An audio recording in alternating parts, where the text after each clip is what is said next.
এখানেই আমাদের সাথে পরিচয় করানো হয় আমাদের গল্পের মেইন ক্যারেক্টারের সাথে, যার নাম Lloyd, code name twilight. Lloyd একজন হাইলি স্কিল স্পাই যে কাজ করে ওয়েস্টালিস ইন্টেলিজেন্স এজেন্সির জন্য, এবং এটি তার একটি মিশন ছিল। মিশন কমপ্লিট করে লয়েড তার হেডকোয়ার্টারে ফোন দিয়ে জানিয়ে দেয় মিশন কমপ্লিট। সিন শিফট হয় এবং আমরা একটি ফিমেল ক্যারেক্টারকে দেখতে পাই, যার হাতে একটি শোচালো অস্ত্র এবং সেখান থেকে রক্ত পড়ছে। সে একাই একটি পুরো গ্যাংকে শেষ করে দিয়েছে।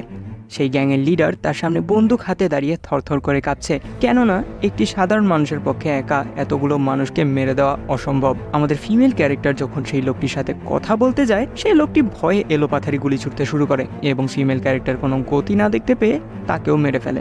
এখানে আমাদের সাথে পরিচয় করানো হয় আমাদের গল্পের ফিমেল লিড ক্যারেক্টারের সাথে, যার নাম Yor, code name thorn princess. Yor একজন প্রফেশনাল অ্যাসাসিন, অর্থাৎ ক্লায়েন্টের অর্ডারে কাউকে মেরে ফেলা অথবা কাউকে প্রোটেকশন দেওয়া, এটাই তার কাজ। পরবর্তী দৃশ্য